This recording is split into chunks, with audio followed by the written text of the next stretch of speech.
Hi, it's me, Nova at gypsyohm.com, and I'm here for the fourth video of the Basics Week, talking about budget and work or income.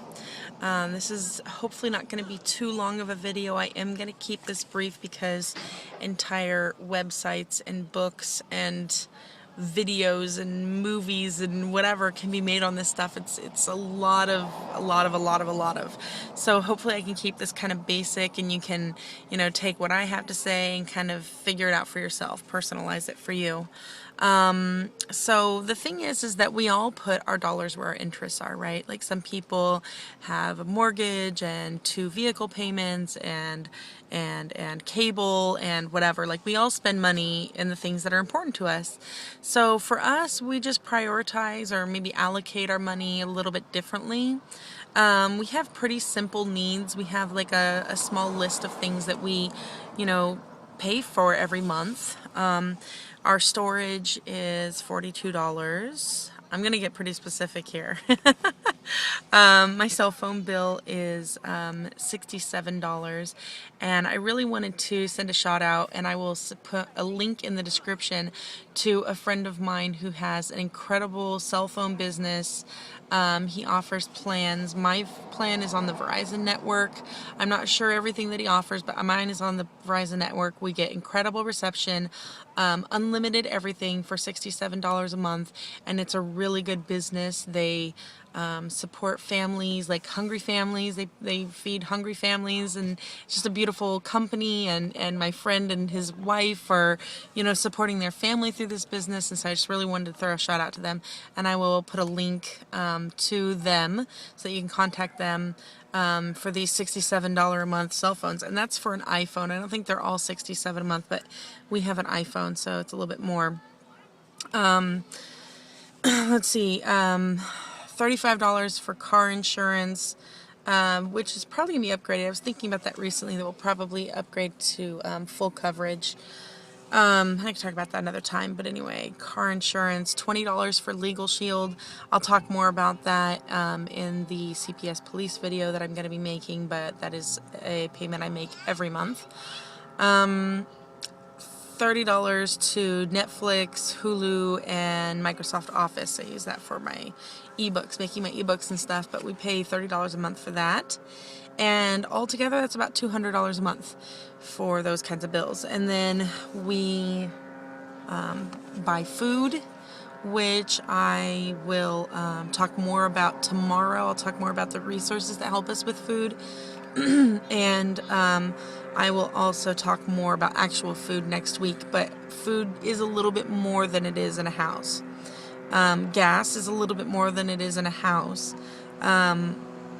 We usually, let's see, for gas, when we're in a new place, we'll kind of test it for a week and see about how much gas we use in a week going to the places that we're, generally going to be going to. And then whatever we have left over at the end of the month or at the end of, a pay cycle or whatever ends up kind of being what we use to kind of do extraneous stuff, go, farther places and, maybe travel from one place to another. That's what ends up being kind of our gas budget. It's kind of, it changes every single day sometimes, but it changes every month. It changes with every new location. It's going to be different for you than it is for me because my van uses a different, probably has different gas mileage than yours does. The lighter the vehicle, the better gas mileage you get, all of that fun stuff. So, there's lots of factors that go into gas. Maintenance is a little bit more also. We get our oil changed more often than usual. We usually change our oil every time we travel a long distance or anything like that. I'll get more into that later when we talk more about maintenance, but that one varies also every month. It can be different. I mean, what we need to get fixed or what we can do to improve our van varies every month. We save money for laundry. We usually do like one load a week, and it's usually anywhere from about $10 a week, so about $40 a month in laundry, and that's probably fine because that gives you a little bit of leeway in case you have an extra load to do or something. That's what we do anyway. And then money for showers in case you're going to be using like a campground or something. You can go into a campground and do just showers alone. You don't have to pay for the campground. You can just do showers alone. I should have mentioned that in the video. Anyway, but they charge like, a couple dollars, like $4 or something like that to go shower there. So we sometimes will save money for that depending on where we're at and, what our options are. Drinking water, if that's important to you. We usually save, it depends on where we're at. Here in Oregon, it's like 40 cents a gallon for water, but the tap water is delicious, so we don't even usually buy a lot of water. But down in California, you can get it 20 cents a gallon or something. So drinking water is another expense. And then supplies, like if we have to replace toiletries, laundry detergent, wipes, baby wipes, we buy we have to hold on to extra tabs and stuff for the windows, for the curtains, in case they break off, because sometimes they'll melt off in the sun or something like that, or just over time they'll, get brittle and come off, so we keep extra tabs always.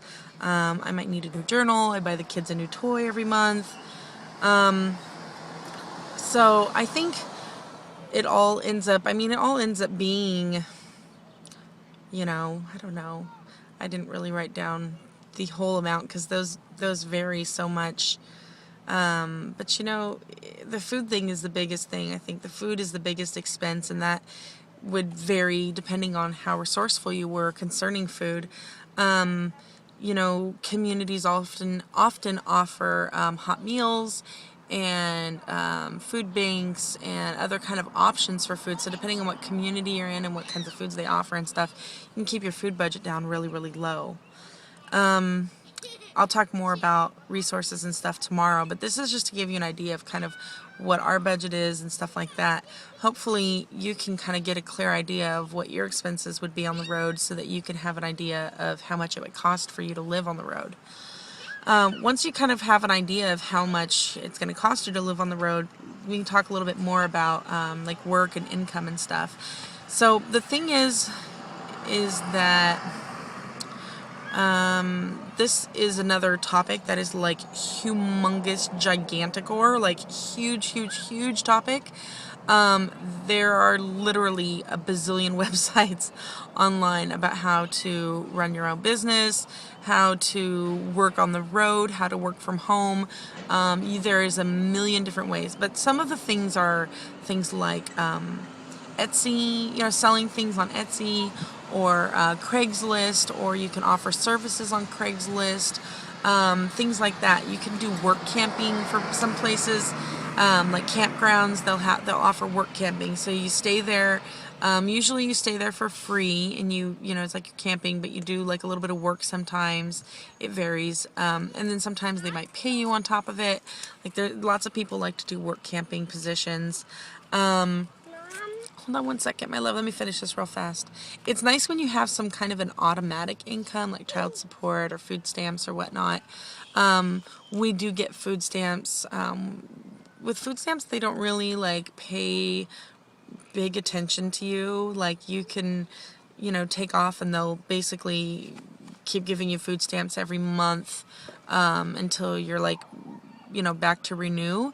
But like with cash aid, if you get, welfare or whatever, they'll check that, and if they see that you've been out of the state for more than 30 days or something like that, then I think they'll cancel it. And that may depend on where you're at or whatever, but they're pretty more strict about the cash aid part than food stamps. If your family qualifies for food stamps, you can definitely take those out of state and use them. What else? So if you have some kind of an automatic income, that's really helpful. My biggest thing for me, my own personal money situation, has been mostly automatic income, supplemented with just really following my heart and creating a business that I can do on the road. And that can be a little bit trickier. Starting a business on the road is a little bit tricky. If you feel like you're going to want to do a business thing, I personally would suggest getting it started before you hit the road, just because it's easier to continue something on the road rather than start something and figure out how to continue it. It just gets trickier that way. There's a million ways to make money on the road. a bazillion, million, gazillion ways to make money on the road. Now my 4-year-old daughter saying that. You can also really focus on lowering your costs, buy as many things as you can.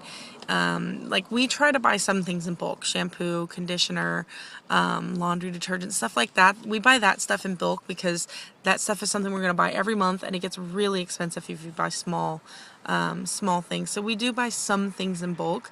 We don't really buy food stuff in bulk because that just would add up way too much and you'd have too much stuff in the car.